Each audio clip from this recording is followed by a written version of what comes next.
Welcome back to the online sessions on embedded systems. So we are discussing on the concepts of interfacing now. So in the very beginning sessions, we discussed about the block diagram of a microcontroller. So we have come to this microcontroller from the knowledge of the microprocessor. So the CPU itself is normally going to be called as a microprocessor, and this microprocessor is normally connected with various other peripheral devices, so that we can call it as a mini computer, or we can call it as a embedded system in short. That means if at all you wanted to designate something as a system, what are all the things which are required? A system needs an input, system needs an output, system needs some internal registers, system needs some counters, system needs some provision for providing communication to the external world by serial communication or parallel communication. It should have some internal RAM. It should have some internal ROM to store the programs. So put together, we normally going to call that particular thing as a computer for us. So that means what now? This is nothing but a mini computer for us, which is known as 8051 microcontroller, or for that matter, any microcontroller in fact. So any microcontroller is going to have CPU, and apart from CPU, it is going to have so many other peripherals connected, like random access memory, then random access memory and read-only memory, port 0, port 1, port 2, and port 3. So now it is based on the type of the microcontroller it is. Accordingly, we normally going to have the other peripherals connected to the microcontroller. So in 8051 microcontroller, it is normally going to have the 4 ports, like port 0, port 1, port 2, and port 3. It's going to have one RAM, one internal RAM. It is going to have one internal ROM. Okay, and it is going to have, obviously, CPU will be there. It is going to have its own timers. It's going to have its own counters. It's going to have interrupt control signals, internally interrupt control registers. It is going to have serial port, and it is going to have some special function registers, and also watchdog timers. So these are all the extra things apart from CPU we normally going to get in the case of the microcontrollers. Now see here, port 0 is having 8 ports, port 1 is having 8 ports, port 3 is having 8 ports, port 3 is also having 8 ports. So therefore, how do we designate, how do we give the name to the various ports? So if it is port 0, I say P0 dot 0 to 7. So it resembles the 7 bits of the ports. Similarly, if it is port 2, it is P2.0, P2.1, P2.3, so on up to P2.7. So it resembles the 8 bits on the port 2. Similarly, port 3. So like that, we normally going to have all the ports. Now we can call this entire digital system. We can normally go into this entire digital system in a chip. That means I can call this chip as electronic chip. Now, how can I call this electronic chip? Electronic chip is normally going to, any electronic chip is normally going to operate with VCC, and it is going to have the ground terminals. It is going to have VCC and it is going to have the ground. Okay. So where is the ground now? This is 40th pin is VCC, and ground pin is going to be 20. So these are the, because of these two, we say that this particular device is operating with the DC voltage. Hence we call it as a what? Electronic chip. Now, apart from these things, it is going to have some special uh, pins here. Crystal 1, crystal 2 are the pins to apply the clock signal to the input of the microcontroller. That means all the microprocessors or microcontrollers are normally based on the clock driven signals. They operate based on the clock. That means they execute instructions either at the beginning of the clock pulse or at the end of the clock pulse. That means at the rising edge of the clock pulse or at the falling edge of the clock pulse, all the microcontrollers or microprocessors are normally going to function, are normally going to operate. So without this external clock signal, the digital circuit really cannot operate. Okay, because the instruction, the execution, how does the execution unit knows when the instruction has to be started executing? It is either the raising edge of the clock pulse or on the trailing edge of the clock pulse.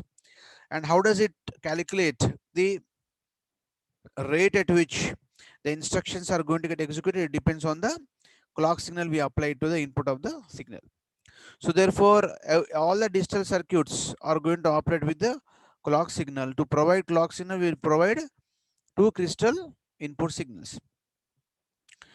Then apart from this, EA bar, so enable address pin. That means here we use this EA bar pin in order to connect some external peripherals to the microcontroller. ALE is address latch enable to multiplex and multiplex address and data lines, right? And PSEN bar is program state strobe enable signal. Okay, and these are the signals, special signals which we normally going to use compulsorily. And one more important signal is going to be the reset signal. Very important. Once you press reset, all the registers in the microcontroller are normally going to get reinitialized, right?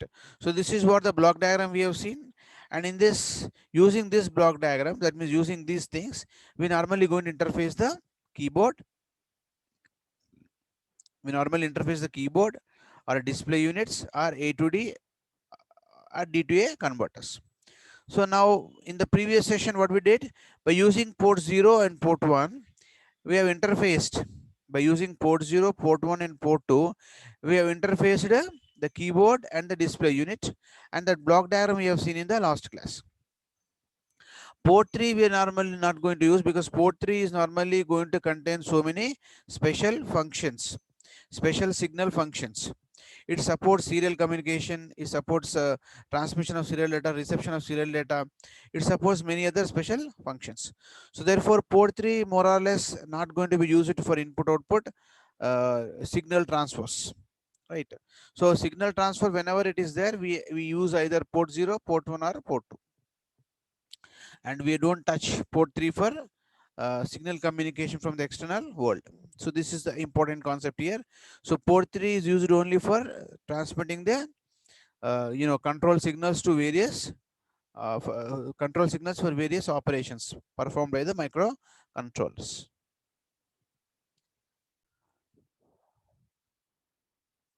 So we have discussed about this interfacing diagram of microcontroller to the keyboard or keypad and a display unit. This display unit we have displayed by using one, that is that uh, LED display, light emitting diode, 7-segment LED display has been used to display the key that is pressed. So if it is going to be a simple keypad, we press one key, whatever that we have pressed, that is, for example, you have pressed a dollar symbol, or we have pressed hash symbol, or we have pressed 1, 2, 3, or 4. So whatever we press here on the keyboard, from the keyboard, that has to be displayed on the display unit. So now that can be done by using the interfacing concepts of 8051 microcontroller. So in doing so, we discussed in the last class about the basic diagram for interfacing the keypad and the display units. So keypad is normally going to come up like this. It is going to be a matrix keypad where these connecting elements are going to be called as transistors. So we operate this by using the lines which is passing through this here. See, port 0 here is having 4 lines, that is 4 rows. So whichever row, whichever device has to be on, that particular line will normally go into high state. Once it is in the high state, now it is going to be depending on the logic you are discussing on actually. So if you go with a positive logic, then the lines on the lines on these rows from the output of port 0 will be active high, that means 1. If it is negative logic, they will be active low, that is 0 bits. It depends on the logic we are normally going to implement here. Now once after this will be 1, that means this particular device will almost connected to this. And if this is connected to this any one of this pin, accordingly whatever the digit which is there in that will be simply been displayed on this particular display unit. So that is what the interfacing diagram, basic diagram which we have discussed in the last class. Okay, and programming part we'll see later, because our intention is only to interface the keyboard and a display unit to display the key whatever pressed on the keypad. So before that, let us try to discuss about this interfacing diagrams, and then later after that we discuss about the programming. That means we try to discuss about programming for ADC and this parallelly in a single session. In this session we'll try to go with the basic interfacing diagrams. All right. Now next unit is going to be the display unit. So interfacing a 7-segment display using 7447 decoder. Now what is this 7-segment display? Now we are already familiar with the 7-segment display. The internal structure of this particular 7-segment display is going to be like this, where we designate the numbering with the letters as A, B, C, D, E, F, and G. So please start from the topmost with A, move like this, and complete the loop. And in between whatever is there, designate it to be equal to G. So for that, we normally are going to have now how many inputs are there here? 7 segment means 7 inputs will be there. 1, 2, 3, 4, 5, 6, and 7. So 7 input data will be used, and the rest of them are normally used for communication. COM is used for communicating the data which is coming for it to get displayed on this one. Okay, and next one is there is going to be some common dot signal is normally for common signal, common terminal for this particular device to operate. Then this particular device is going to come up with two types. LEDs are normally going to come up with two types. One is going to be called as common cathode, another one is common anode. Now this difference is very simple: common cathode, common anode. That means we normally replace this A with a LED. That means all this A, B, C, D here, whatever that has been shown here for display, we display by using LEDs. That means, say for example, if at all I wanted to, if at all I wanted to show 3, say for example, if you press 3 on the keypad, so what LED should glow? It is going to be A, B, C, D, and E should glow. There is nothing but 3 for us. So like that, it is based on what we press. Accordingly, those LEDs should glow. Other LEDs should not glow. Now that particular construction I can do by using two logics. One is going to be common cathode, common anode type of the LEDs. So in the case of common cathode, the cathode has to be common. That means all these LEDs, every LED is formed by anode and cathode terminals. So here all 8 anode legs uses only a single cathode. That means there is going to be a single cathode connection for all the 8 LEDs. Reverse is going to be for common anode. For all 8 legs of cathode, you normally going to have a single anode. That means anode is common for all the 8 LED cathodes. So that is the basic thing which we can normally going to figure out. And how it will be now, let us see. So here what is that we'll be doing now? All the display units are replaced by the LEDs called light emitting diodes. Now like this, you normally going to have 7 light emitting diodes for a 7-segment display. There are two methods: common anode and common cathode methods. Common anode means what? The cathodes of all the LEDs are going to have a common anode terminal. That means all these particular devices are normally, all these LEDs are normally connected to a common cathode. That is 2VCC. So that is what the logic which we can write it here. And the inputs, how we are giving here? A, B, F, G, C, D, E. So this is the sequence of the inputs. We give it to the input pattern. We give it to the this particular type of the display unit. The next one is common cathode. Now why it is called as common cathode? For all the anodes, the 8 anodes of 8 LEDs are going to have the common cathode. So this is the cathode terminal, this is the anode terminal, this arrow is anode, this bar is cathode. So all these cathodes are connected to a single line. That means all the 8 all the LEDs, 8 anodes are going to have the common cathode. And the designation of numbering is going to be same. It's going to be A, B, F, G, C, E, D. So like this, we normally apply the input signals. So this is the difference between the types of the display units which we'll be having here. Now, how do we interface the microcontroller with the 7-segment display? So by using a decoder logic, that means 7447 is a decoder IC. By using a particular decoder, we normally going to interface the microcontroller with the display unit. Okay. So that means here we will be using port 2. 4 pins have been used. Decoder means what? Something like n is to 2 power n. If n are the inputs, 2 power n is normally usually going to be the output lines. Usually going to the output line. So therefore, this is what interfaced with n is to 2 power n decoder circuit. So that we normally give all these inputs to this A to G like this. Okay. So A, B, C, D, what is the sequence we have here? A, B, C, D, E, F, G. So similar to the sequence, I can just mention here in the diagram for this. So we are having A, B, C, D, so on up to G.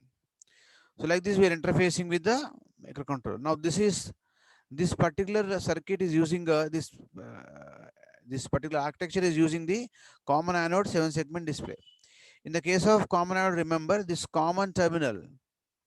Common anode means what? This common terminal should go to the VCC. Should go to the VCC. That's what we discussed just now. So therefore, this common terminal COM is connected to the via resistor to the VCC. Next one is going to be the crystal here, 11.0592 megahertz. Crystal we normally going to use. Now why it has to be only 11.0592? Why can't it is going to be 12 megahertz? That we will see after we complete this particular unit. So now we apply the crystal signal by using the crystal oscillators, by using the 2 crystal pins, 18 and 19. And this is 40th pin is VCC, 20th pin is ground. Then we interface like this. Okay, this is for common anode 7-segment display. Similarly, we have to go with we can go with the common cathode 7-segment display. In the case of common cathode, the common terminal is connected to ground. Earlier it is common terminal is connected to the VCC. Now in the case of common cathode, the common terminal is connected to the ground. Common cathode means what? You will be having only one single cathode for 8 number of anodes of the LEDs. That is what the funda here or a concept here. Rest of the thing is going to be almost all same. So this is how interfacing of the 7-segment display. Then we try to go with interfacing of the A to D converter. So A to D converter means what? Analog to digital converter. Now why we use analog to digital converters?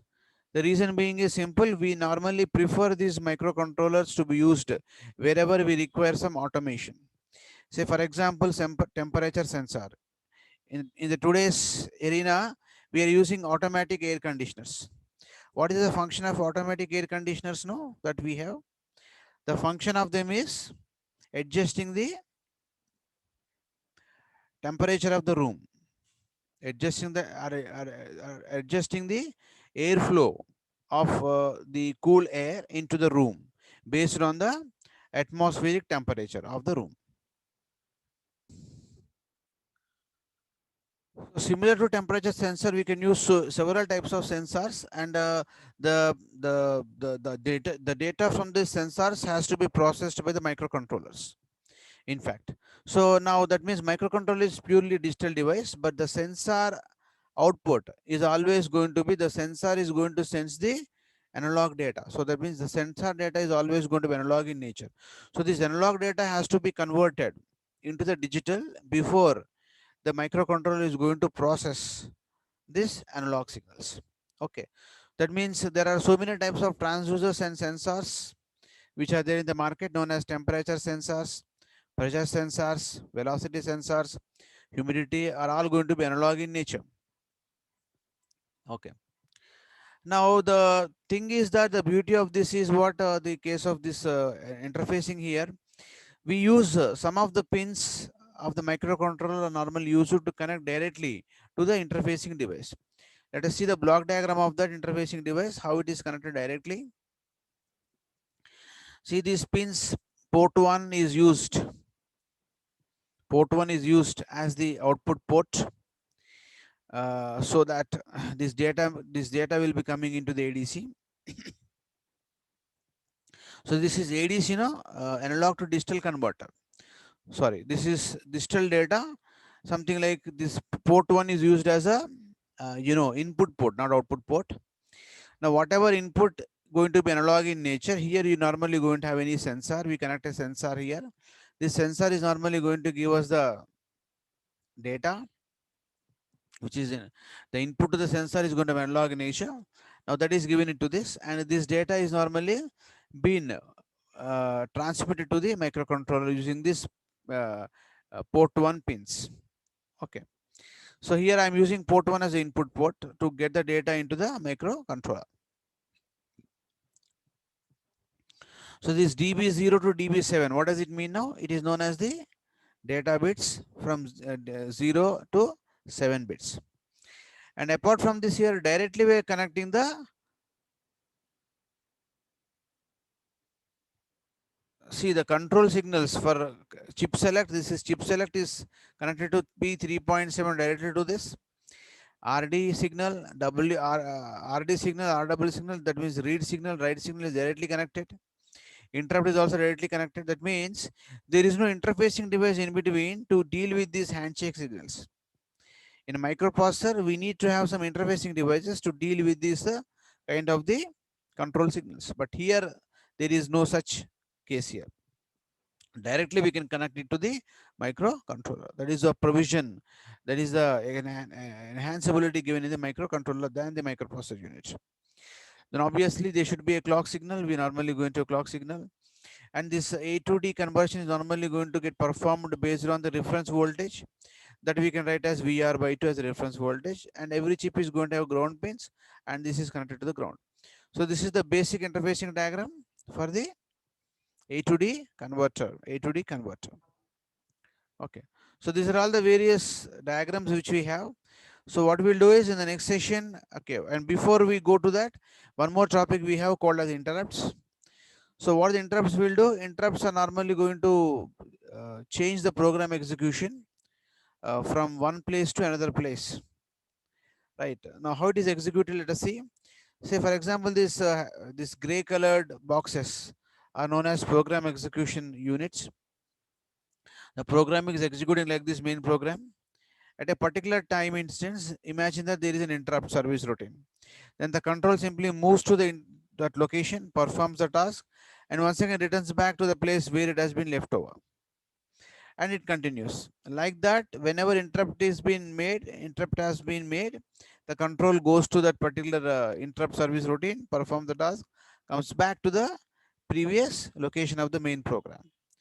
Okay, that means what here, comes back to the main program. Right. It is based on the priority also, we can able to really control these kind of the operations. So like this, the interrupts are normally going to get operated in the 8051 microcontroller. And put together, we are going to have 5 interrupt signals. There are 2 external interrupts provided by INT0, INT1 in 8051, and 2 internal interrupts provided by timer 0 and timer 1, and 1 interrupt signal for the serial communications. So altogether, it is normally going to have 5 interrupt signals. See here, external 0 known as INT0, INT1, timer 0, timer 1, serial port, receive and transmit, uh, you know, interrupt signal. So these interrupts can be managed with the appropriate bits on the registers. So this external 0 can be controlled by using the TCON register bit number 1. This can be controlled by using TCON register bit number 3. This is TCON register bit number 5. So you should know the TCON register control word. So once you know the control word, you can able to program the interrupts. And various flags will be affected by the execution of this, called IE0, interrupt enable, signal 0, interrupt enable 1. So this is going to be timer overflow 0, timer overflow 1. So RI, that means receive interrupt, transmit interrupt. These are all the control signals. These are all the flags which will be enabled by the execution of this particular instructions over here. In the next session, what we'll do is we'll try to discuss a program which is normally going to uh, give the output based on the key which is pressed on the keyboard. Now it uses all the types of the instructions. We have discussed about different types of the instructions known as data transfer instructions, logical instructions, arithmetic instructions, okay, jump instructions. So many instructions we have seen. So it is based on the requirement necessary. We will be using the various types of the instructions in the program to complete. So if you see this program, it has got data transfer instructions, it has got bit operated instructions, it has got you know that is jump instructions. Okay, it has got subroutine instruction, return instruction. So like this, based on the requirement, we normally going to use different types of the instructions to complete the program. Okay, so we'll stop our session here. Thank you very much for today's session.